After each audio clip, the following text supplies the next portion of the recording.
이 새벽에 주 앞에 나오신 분들을 진심으로 환영합니다. 찬송가 235장 1절과 마지막 절 찬양드리겠습니다.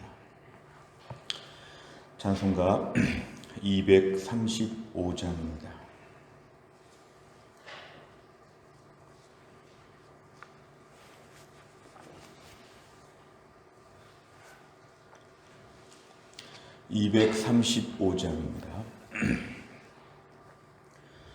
보아라 즐거운 우리 집 밝고도 거룩한 천국에 거룩한 백성들 거기서 영원히 영광에 살겠네. 거기서 기쁘고 즐거운 집에서 거기서 영원히 영광에 살겠네. 우리의 일생이 끝나면 영원히 즐거운 곳에서 거룩한 아버지 모시고 기쁘고 즐겁게 살겠네. 거기서 기쁘고 즐거운 집에서 거기서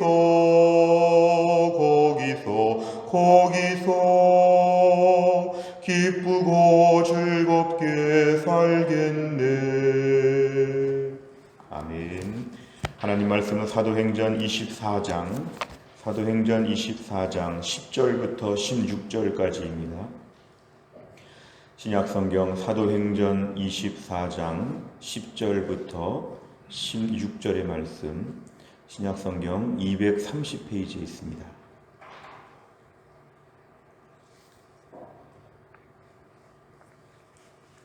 사도행전 24장 10절부터 16절까지의 말씀을 저와 한 절씩 교독하시겠습니다.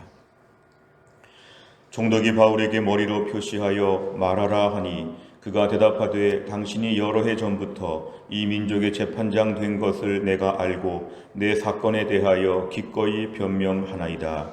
당신이 아실 수 있는 바와 같이 내가 예루살렘에 예배하러 올라간 지 열 이틀밖에 안 되었고 그들은 내가 성전에서 누구와 변론하는 것이나 회당 또는 시중에서 무리를 소동하게 하는 것을 보지 못하였으니 이제 나를 고발하는 모든 일에 대하여 그들이 능히 당신 앞에 내세울 것이 없나이다. 그러나 이것을 당신께 고백하리다.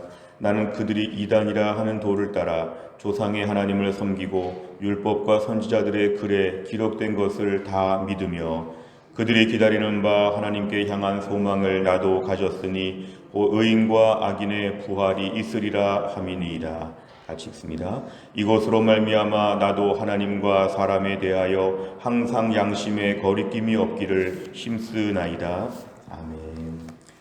오늘의 말씀은 사도 바울이 전도 여행을 마치고 예루살렘에서 체포된 이후에 총독 앞에서 오늘 지금 재판을 받는 내용이 오늘 본문에 소개되고 있습니다. 우리가 어제 읽은 말씀에서는 이제 사도 바울을 피고라고 생각하고 이제 검사격인 그러한 더들로가 이제 모든 죄에 대하여 얘기했습니다. 오늘 본문의 말씀 사도 바울이 그 이제 고소 고발에 대한 답변을 하고 있는 내용입니다. 오늘 10절에 보니까 총독이 바울에게 머리로 표시하여 이제 당신이 말할 차례다, 말을 해봐라, 이렇게 지금 얘기했을 때 오늘 사도 바울이 드디어 변론을 시작합니다. 10절에 보니까 당신이 여러 해 전부터 이 민족의 재판장이 되었다. 당시 총독의 업무 중에 하나가 재판의 업무를 담당하는데 이 벨릭스 총독이 오늘 지금 이스라엘의 총독으로서의 일을 수년 전부터 해오고 있다는 것을 얘기하고 있습니다. 11절에 보니까 당신이 아실 수 있는 바와 같이, 이건 조사하면 다 알 수 있다는 것인데요. 내가 예루살렘에 예배하러 올라간 지가 열 이틀밖에 안 되었다.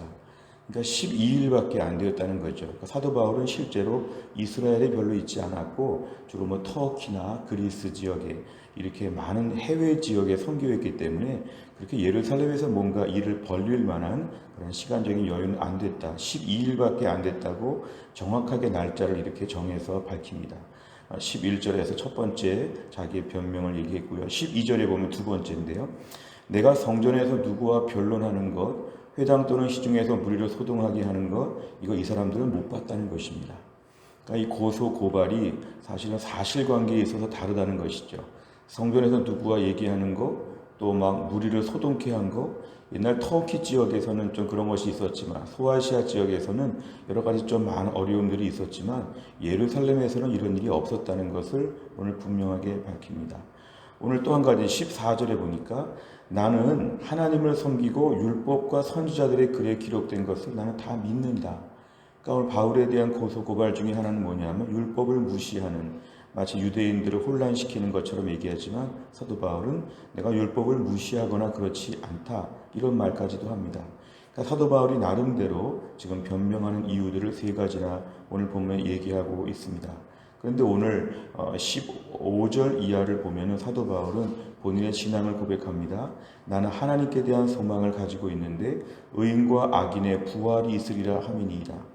의인과 악인의 부활, 이거는 사실은 부활에 대한 메시지이면서도 구원받아 부활하는, 의인은 어떻게 완전하게 선해서 의인이 아니라 예수 믿고 구원받고 영생의 축복과 천국과 부활에 대한 분명한 믿음을 오늘 짧게 언급하고 있는 것입니다. 그러니까 나는 부활을 믿는 부활 신앙을 가지고 있다고 이렇게 얘기합니다. 오늘 사실은 이것까지 물어본 것은 아니었지만 오늘 사도 바울은 본인의 상황에 대하여 충분히 변명을 하면서 오늘 더 나아갑니다. 나는 이들이 바라는 하나님을 나도 믿고 있고 나는 부활을 오늘도 믿는 사람입니다. 16절, 그래서 나는 항상 하나님과 사람에 대하여 양심의 거리낌이 없기를 매일 힘쓰고 있습니다. 그러니까 본인의 삶의 원칙, 본인의 삶의 소망, 이런 것들에 대하여 오늘 지금 총독 앞에서 분명히 밝히고 있습니다. 오늘 내용 관찰을 보시면 첫째, 바울은 자신의 무죄를 밝히기 위해 어떻게 변론합니까? 10절부터 13절까지를 보면 오늘 사도 바울은 자신의 어떤 사실관계는 명확히 밝힙니다. 11절에 예루살렘에 간 지가 12일밖에 안 되었고, 12절, 이 사람들은 지금 내가 성전에서 변론하는 것도 보지 못했고 또 무리가 막 소란스럽게 난리를 피는 것도 보지 못했고, 한 가지 추가하면 14절에 보면은 율법도 나는 존중하고 있고, 이런 것들을 통해서 자신의 무죄임을 밝힙니다. 사도 바울이 재판을 받는 장면을 보면 마치 구차하게 설명을 많이 한다, 이렇게 볼 것은 아닌 것은 그냥 순교 자체가 목적은 아니었죠. 주를 위해 최대한 복음을 전파하고 사역을 감당하는 것이었기 때문에 그냥 아무 말도 하지 아니하고 그냥 끝내는 것이 아니라 충분히 할 수 있는 사실관계는 명확하게 논리적으로 밝히고 있는 것을 볼 수 있습니다. 사도 바울의 목적은 사역을 하는 것이었기 때문에 오늘 본문에 최대한 자신의 입장을 잘 설명하고 최대한 변론하고 있습니다. 두 번째를 보면 바울의 소망은 무엇이며 이를 위해 바울은 어떤 삶의 태도를 지녔습니까? 15절과 16절에 보면은 사도 바울은 하나님을 향한 소망, 다시 말하면 의인과 악인의 부활에 대한 메시지, 의인이 부활한다. 하나님께서 주의 백성들을 반드시 부활의 축복으로 인도하신다. 그러니까 사도 바울은 이 땅에서의 모든 삶이 그렇게 중요한 것이 아니라 천국에 대한 부활, 영생, 소망에 대한 확신이 있었습니다. 그래서 16절의 삶의 태도는 하나님과 사람에 대하여 양심의 거리낌이 없기를 힘쓰고 있습니다. 이런 자신의 삶까지도 오늘 그대로 다 드러내고 있습니다. 세 번째를 보면 바울은 왜 하나님과 사람 앞에서 항상 양심의 거리낌이 없기를 힘쓰며 살았습니까? 오늘 16절에 이야기를 하고 있는데요. 사실은 15절의 말씀이 답이 됩니다. 하나님에 대한 분명한 확신, 의인과 악인에 대한 분명한 확신, 부활에 대한 확신, 천국과 지옥, 내세에 대하여 너무도 확실한 믿음, 이것이 있었기 때문에 그는 이 땅에서의 삶에 있어서 그렇게 연연해하지 않는 것입니다.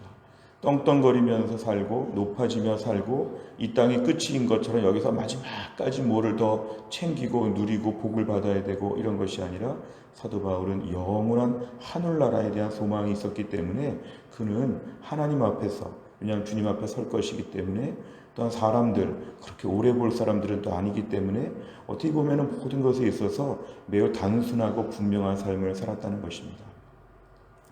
우리가 오늘 믿음으로 살면서 때로는 너무 복잡하게 삽니다. 생각할 것도 많고 정말 고려할 것도 많고 분주합니다. 근데 믿음을 지키기 위해서 오늘 본문이 우리에게 주는 것은 사도 바울의 삶이 단순하다는 것입니다. 천국 간다. 나는 죽어도 부활한다. 영원한 생명이 있다. 이 땅은 다 잠깐 지나가는 것이다. 모든 게 다 지나간다. 하루 이틀 사흘 빨리빨리 지나간다. 나는 주님 앞에 설 날이 궁극적인 소망이다. 이런 분명한 확신이 그에게 있었습니다. 우리가 오늘 이 땅을 살면서 정말 믿음을 가지고 있고 천국의 소망이 있지만 때론 이 땅이 전부인 것처럼 생각할 때가 너무 많습니다. 그래서 너무 낙심할 때도 많고 너무 다툴 때도 많고 너무 서운한 것도 많고 너무 산만하게 살 때가 참 많습니다. 오늘 사도 바울은 단순하게 부활에 대한 확신, 주님 앞에 서게 되는 것에 대한 소망, 궁극적인 하늘나라의 모든 영광, 이런 것들을 생각하게 되니까 이 땅의 삶이 매우 간단하고 매우 단순하게 바뀌는 것을 고백합니다. 요한일서 3장 3절 말씀을 보면 주를 향하여 이 소망을 가진 자마다 그의 깨끗하심과 같이 자기를 깨끗하게 하니라. 요한일서 3장 3절의 이 말씀처럼 우리 안에 오늘 천국에 대한 소망이 분명하면 우리의 삶과 사역은 더 단순하게 가볍게 갈 수 있다는 것입니다. 우리가 오늘날 너무 복잡한 인생을 살면서 너무 많은 걸 신경 쓰고 살지만 마지막에 우리가 주님 앞에 설 날이 온다는 거 한 가지에 좀 고정하면 좋겠습니다. 주님 앞에 설 날이 오기 때문에 참을 수 있고 견딜 수 있고 대수롭지 않게 볼 수 있는 믿음의 좀 단촐함을 허락하여 주시옵소서. 이것이 아침의 기도 제목입니다. 네 번째를 보면 부활을 소망하며 양심에 꺼리낌 없기를 힘쓴다고 고백하는 바울을 보며 무엇을 느낍니까? 이 네 번째 문제를 풀 때마다 우리를 돌아보게 되는데요. 첫째는 나는 정말 부활을 소망하는가? 나는 죽으면 천국에서 영원토록 주와 함께 살 것을 정말 믿는가? 우리가 신앙 고백을 많이 하고 있지만 정말 믿는가? 죽음 너머에 끝난다고 생각하는가? 죽음 너머에 새로운 천국이 있다고 믿는가? 우리 믿음을 좀 돌아봐야 합니다. 정말 믿으면 삶은 달라질 수밖에 없다는 것이고요. 정말 애매하게 믿거나 불확실하면 더 아웅다웅하고 이 땅에서 많이 우리가 연연해야 되는 것이 어쩔 수 없습니다. 우리가 오늘 부활을 정말 소망할 수 있도록 정말 부활의 확신이 아침에 분명하여서 이 땅의 많은 아픔과 손해와 고난들을 감수하게 하여 주옵소서. 아웅다웅하며 살지 않게 하여 주시고 이 땅에서 복잡하게 살지 아니하고 오늘도 부활에 대한 소망, 나는 죽으면 예수 믿다가 죽으면 천국에서 영원토록 주와 함께 산다. 이러한 분명한 확신, 이것이 이 아침에 더 우리 안에 있도록 아침에 기도하겠습니다. 다섯 번째를 보면 내가 부활 소망을 처음으로 깨달았던 적은 언제입니까? 부활을 소망하며 양심에 꺼리낌 없는 삶을 살기 위해 무엇을 결단하겠습니까? 오늘 우리 말씀 붙잡고 나서 특별히 밑에 보니까 양심에 거리낌이 없는 삶을 살기 위해서 무엇을 결단하겠습니까? 구차하게 연명하지 아니하고 온갖 방법을 동원해서 당장에 모면해 보려고 하지 아니하고 멀리 눈을 들어서 부활의 확신, 천국의 소망을 붙잡게 하여 주옵소서. 이것이 우리의 기도 제목입니다. 우리가 너무 사무실에서 집에서 가만히 있다가 좀 눈이 침침해지고 약할 때마다 바깥의 하늘을 바라보거나 멀리 있는 경치를 바라보면 눈도 좋아지고 마음도 새로워집니다. 우리가 오늘 너무 근시안적으로 눈앞의 일들에 너무 돋보기만 끼고 인생을 살았다면 이제 우리가 멀리 바라볼 수 있는 천국까지 내다볼 수 있는 믿음의 안목을 허락하여 주옵소서. 우리는 이 땅에서 몇십 년짜리 인생이 아니라 영생을 사는 영원한 존재입니다. 오늘도 우리가 이 땅을 잠깐 나그네같이 살지만 부활에 대한 소망, 천국에 대한 소망이 분명하면 그것 때문에 오늘을 이길 수가 있습니다. 사도 바울처럼 나도 오늘 부활을 사모하며 오늘 나그네와 같은 점 찍는 것 같은 오늘 하루를 믿음으로 가볍게 출발하게 하여 주옵소서. 이런 은혜 주시기를 주의 이름으로 축원합니다. 기도하겠습니다. 아버지 하나님 감사합니다. 오늘도 이 새벽에 하나님이 저희를 깨우시고 주 앞에 나와 찬양하며 기도하며 말씀을 붙잡게 하신 하나님 감사합니다. 오늘 주신 말씀을 붙잡고 기도합니다. 사도 바울은 전도하다가 붙잡혀서 재판을 받으면서도 본인의 분명한 삶을 당당하게 밝히고 무엇보다 영원한 천국, 영생에 대하여 고백하고 있는 그의 믿음의 담대함을 보면서 우리 자신을 돌아보게 됩니다. 우리가 신앙 고백을 할 때는 부활을 소망하고 믿는다고 매번 고백하고 있지만 실제로 우리의 삶에는 꼭 부활을 안 믿는 것처럼, 영생이 없는 것처럼 아웅다웅하고 서운하고 좌절하고 절망할 때가 얼마나 많은지 우리의 모순된 삶을 용서하여 주시고, 오늘 말씀 앞에 우리에게 천국에 대한 소망과 부활에 대한 확신이 있도록 저희들을 붙잡아 주시기를 원합니다. 주님을 볼 것이고 주님 앞에 설 것이고 주님이 나를 안아주시고 품어주시고 신령한 몸으로 궁극적으로 부활하여 영원토록 주와 함께 거하게 되는 하늘나라에 대한 소망이 내 안에 더 분명해지게 하여 주옵소서. 현실 가운데 힘들고 어렵고 아프고 또 어렵게 하는 사람들, 부담되는 사람들, 힘들게 하는 사람들이 있어도 능히 너끈히 넘어갈 수 있는, 견딜 수 있는 능력이 생길 수 있도록 하나님이 함께하여 주옵소서. 주님 앞에 설 날이 가까워오기 때문에 하나님 앞에서 어떻게 살아야 될지, 하나님 앞에서, 양심 앞에서, 하나님 앞에 조금 더 점도 없고 흠도 없는 믿음의 삶을 살게 하여 주시고, 오늘도 이 땅을 무겁게 복잡하게 살지 아니하고 가볍게 온전하게 잘 감당할 수 있도록 하나님이 함께하여 주옵소서. 주님, 코로나가 점점 더 재확산되고 있고 점점 더 어려워지는 가운데 주여 은혜를 베풀어 주사 이 병에 사그러들 수 있도록 하나님이 함께하여 주시고, 백신 공급이 제대로 잘 이루어지게 하여 주시고, 여러 가지로 이 땅에 많은 어려움과 기도 제목들이 있는 때에 하나님 우리나라를 불쌍히 여겨주시고 어려운 때를 잘 감당할 수 있도록 도와주시고, 해성교회 성도들도 이 어려운 때를 여러모로 잘 감당해야 되는데 오늘도 하나님이 하늘에서부터 힘을 더하여 주시어서 주의 백성들을 돌보시고 인도하여 주옵소서. 한날의 일정을 주님께 의탁하오며 예수님의 이름으로 기도하옵나이다. 아멘. 오늘 목요일을 맞이하여 기도 제목은 지역사회와 다음 세대를 위하여 기도합니다. 57번부터 70번까지 오늘 아침에 꼭 기도해 주시기를 바랍니다. 주기도문 하겠습니다.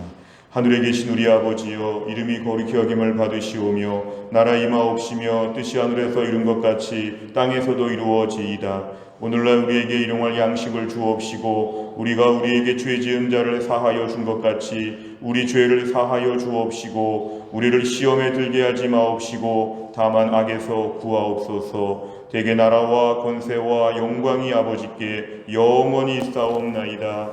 아멘.